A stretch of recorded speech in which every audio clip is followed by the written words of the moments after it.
Want to speak about yourself naturally and confidently in English? In today's lesson, I've divided everything into 4 key parts: personal information, habits and routines, describing places, and asking for and telling the time. These essential phrases will help you sound more fluent and express yourself clearly in any situation. Stick around because by the end of this video, you'll be speaking English about these 4 topics with ease. Let's start with personal information. Introducing yourself is one of the most important skills in any language. Whether you're meeting someone for the first time or filling out a form, knowing how to talk about yourself clearly is essential. I'll teach you some simple but powerful phrases to help you confidently share details like your name, age, nationality, and more. Let's dive in. Chapter 1: Personal Information. A great way to introduce yourself is by saying, "My name is," then your name, but people call me, then your nickname. For example, my name is Jonathan, but people call me John. My name is Katie, but people call me Kate. You can say this, right? To share where you're from, simply say, "I'm from," then the city or your country. For example, I'm from Toronto, Canada. I was born and raised in, then the name of the city. This phrase is useful if you've lived in the same place all your life. Example, I was born and raised in New York. I was born and raised in Japan, for example. Yeah. If you move to a new place, you can say, "I live in," the name of the city, "now." For example, I live in London now, but I'm originally from Italy. Or I live in Italy now, but I'm originally from the USA. To talk about what you love, you can say, "I have a passion for," then the hobby, name of the hobby or interest. For example, I have a passion for photography and I love capturing nature. My name is Sarah, but people call me Sari. I'm from Toronto, Canada, and I was born and raised in Vancouver. I live in Toronto now, and I have a passion for photography. Ever since I was a child, I've enjoyed capturing beautiful moments, and it has become an important part of my life. Whether I'm exploring new places or experimenting with different styles, photography always brings me joy and allows me to express my creativity. Chapter 2: Routines and Habits. Next, let's talk about habits and routines. When someone asks, "What do you usually do every day?" or "What's your morning routine?" you want to answer naturally and fluently. I'll show you some key phrases. To describe your daily activities and routines in a way that sounds smooth and natural. Let's get started. Use this to talk about something you do most of the time. I usually, then the verb. For example, I usually wake up at 7 a.m. This means it happens often, but not always. I, verb, once or twice a week. Use this to mention how often you do something. Example, I exercise twice a week. This shows the frequency of the habit. Or, for example, I play the guitar once a week. I cook twice a week. weekends. I, then the verb. Use this to describe something you regularly do on specific days. For example, on weekends, I visit my grandparents. It's a repeated habit on weekends. Next phrase, I tend to, then the verb. Use this to talk about a habit that you do naturally or often. Example, I tend to wake up early even on weekends. It's a common habit for you. Or, I tend to study English every day, even on weekends. Before or after the activity, I, then the verb. Use this to explain the order of adjectives in your routine. Example, after work, I usually go to the gym. It happens regularly.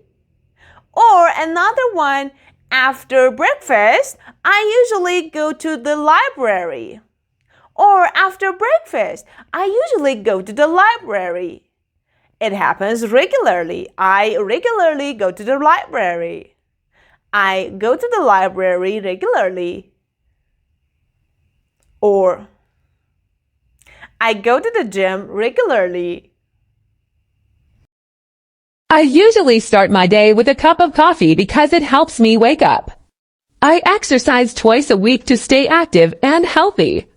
On weekends, I like to go for a walk in the park and relax.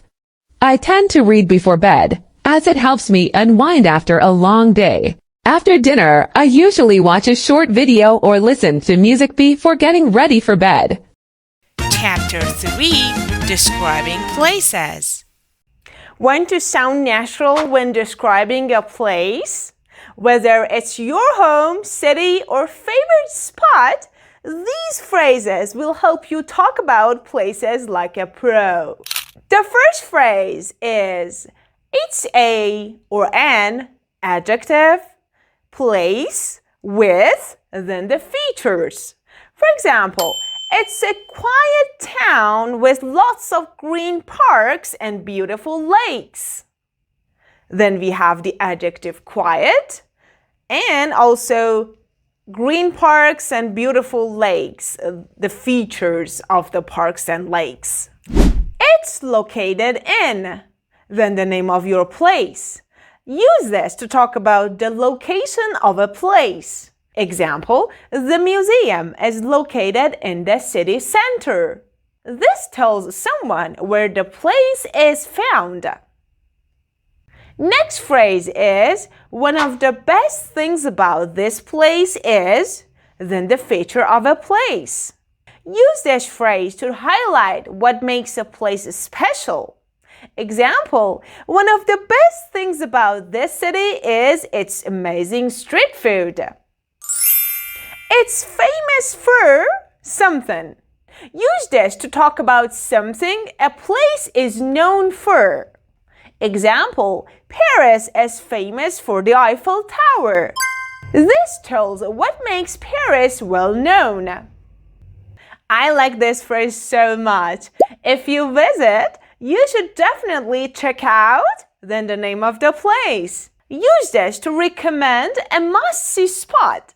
For example, if you visit New York, you should definitely check out Central Park. It's a lively city with modern buildings, charming cafes, and beautiful parks.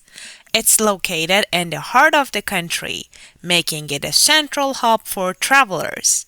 One of the best things about this place is its vibrant nightlife and friendly atmosphere. It's famous for its delicious street food and historical landmarks. If you visit, you should definitely check out the Old Town District. It's full of history and culture. Chapter 4, Telling the Time. Time expressions are essential for making plans, being on time, or just answering some simple questions. Like, what time is it? I'll show you how to ask for and give the time correctly, plus some common time-related phrases you need to know. Let's get into it. Number 1. What time is it? Or, do you have the time? These are common ways to ask for the time. Use these simple questions when you want to know the current time. For example, excuse me, do you have the time? Excuse me, what time is it? You're asking for the time directly. It's the hour, o'clock. Use this for full hours or when telling someone the hour on the clock. Example, it's 3 o'clock. You are giving the time in a simple way. Or it's 5 o'clock. It's 2 o'clock. Next phrase is it's the hour 30. Or in the other way we say it's half past the hour. Both phrases mean the same thing. Example, it's 3:30 or it's half past 3. The same like 3:30. Half past is a particular hour and is 30 minutes later than the hour. So if it is 3:30, it's 30 minutes later than 3. It's hour 15. It's a quarter past the hour. Use these for 15 minutes past the hour. Example, it's 7:15. Or it's a quarter past 7. Next one, it's hour 45. It's a quarter to next hour. Use these for 45 minutes past the hour or 15 minutes before 2, 3, or etc. For example, if it is 8:45, it's a quarter to 9. It is 15 minutes before 9. Excuse me, do you have the time? Or, what time is it? These are simple ways to ask someone for the time. If someone asks you, you can answer by saying, it's 5 o'clock for full hours. When it's 30 minutes past the hour, you can say, it's 3:30 or it's half past 3. For 15 minutes past the hour, you say, it's 7:15 or it's a quarter past 7. If it's 15 minutes before the next hour, you say, it's 8:45 or it's a quarter to 9. These phrases will help you talk about time like a native speaker. Thanks for watching. If you found this video helpful, don't forget to like, comment, and subscribe for more English lessons. I'll see you in the next video. Bye for now.